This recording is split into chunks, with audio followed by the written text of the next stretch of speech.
Alright, it's time to rank every character from the new Total Drama Island Revival series.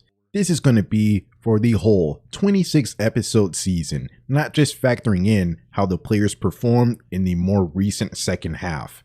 And in preparation for this video, I rewatched what I'll be calling Season 1, the first 13 episodes. It's been about half a year since I've seen it, so it was nice to get a refresher, and there were some placements that completely changed because of this recent rewatch.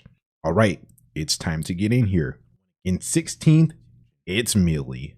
I just can't stand Millie.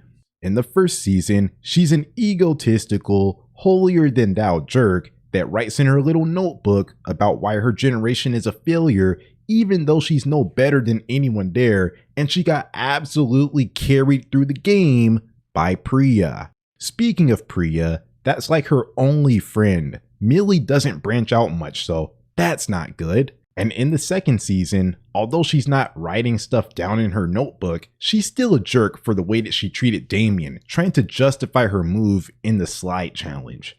Even though she learned her lesson both times for a better send-off, for the majority of the time that she was on screen, she was terrible, so she has to land in last place. In 15th, it's Caleb. Season 1 is a wash because he was the first one out, so really, it's all about Season 2. The only good thing about Caleb is his catchphrase, "Oh, it's like that?" It ended up being a good laugh sometimes. Outside of that, every action, every word that came out of his mouth was about Priya, and he barely had interactions with anyone else. Sometimes it kind of felt like he was an extension of Priya and not his own character, kind of like Millie. And this wasn't really going to be a huge negative because Prelude started out nice, but they overstayed their welcome, and I just couldn't take the showman's bickering anymore past episode 10 of season 2. Maybe he can be a good character, but he's got to have something for himself outside of Priya, so that's what I'm looking for in a potential future season. But for right now, he's going to land in 15th place. In 14th, it's Priya. She and her friends are going to be at the bottom of the barrel. Despite her low ranking, Millie and Priya's friendship was tolerable in season 1, unlike Prelude. The problem with Priya is that she whines too much. She's annoying. And she's the biggest screen hog of the new generation, which wouldn't be a big problem if she were an interesting character.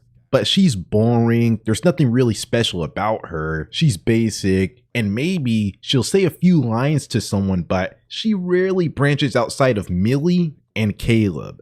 And since Priya is the main character of this revival, then her friends in Millie and Caleb also got treated as mini main characters, which isn't good because there's more interesting characters that don't go far, that don't get a chance to have interesting plots because they're not attached to Priya.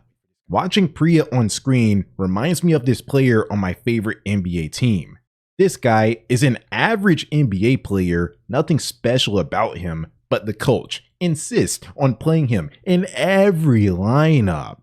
He'll play with the starter sometimes. There's been times when he closed out games over the star point guard. He owns the bench unit, and even in garbage time, this guy's out there playing with rookies as a little hand holder.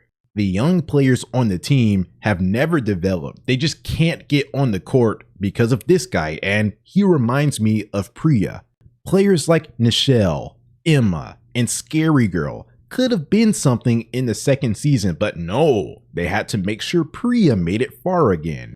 I already talked about Caleb and Millie having almost no character outside of Priya, so that's where the hand-holding and halting development comparisons come in. Like, they can have screen time, but it has to be with Priya. They even prioritized Prelude over the stars of season 2, MK and Julia, and wrote a bad elimination for Z, tanked the quality of the show just to keep Prelude together. Even though she's 14th, I want Priya to be the first one out if there's another season. Her story has already been told and she puts a stop to everyone's development, so yeah, she's gonna land in 14th place. In 13th place, it's Nichelle. After getting exposed for needing a stunt double, Nichelle came back for the second season ready to compete because she got a bunch of training. But all of that just to tank and not even make the merge. She's not an annoying character like Millie, but she's too much of a non-factor to be ranked any higher.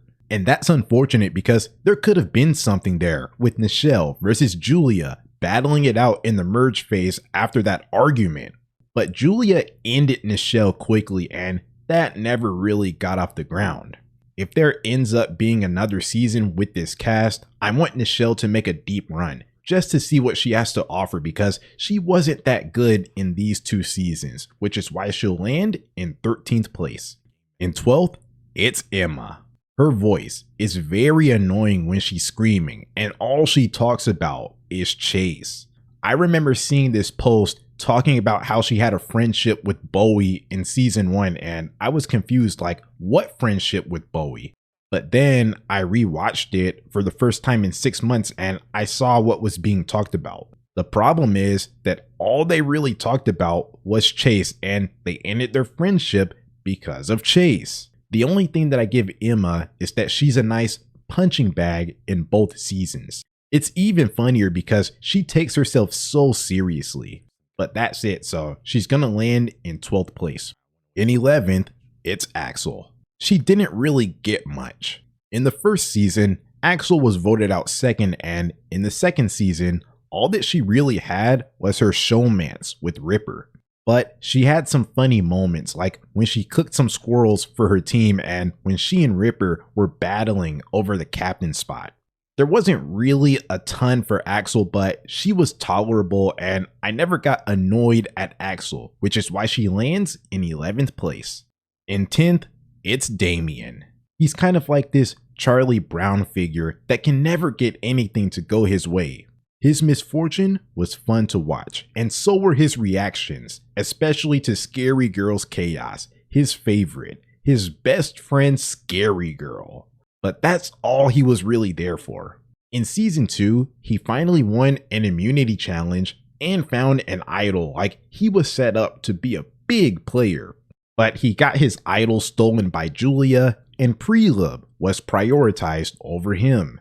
Even if he couldn't have the idol, in his elimination episode, Damian and Julia had a nice little back and forth, and that probably would have been fun if it lasted for a few more episodes, but that was not the case.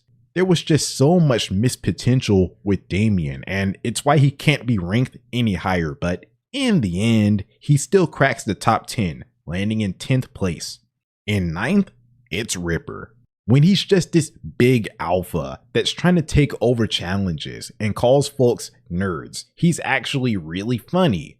But when he's farting, he's not funny.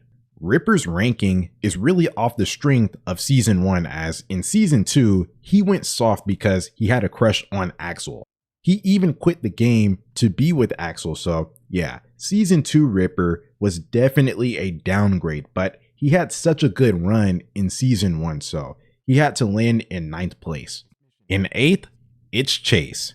Now originally, before I rewatched season 1, I actually had Chase in last place because he's a cringy, self-obsessed, unapologetic blockhead. But after I rewatched season 1, now I have him in 8th place because he's a cringy, self-obsessed, unapologetic blockhead. This guy was so unserious, especially when he was trolling Emma throughout season 1. Although he has the same problem as Emma where they only really talk about each other, he's much funnier than Emma, so he's gonna land in 8th place. In 7th and 6th, it's the Hockey Bros, Raj and Wayne, and they're interchangeable because they're always together. Their season 1 storyline about Raj learning more about himself and Wayne being so excited for him was a big highlight of season 1.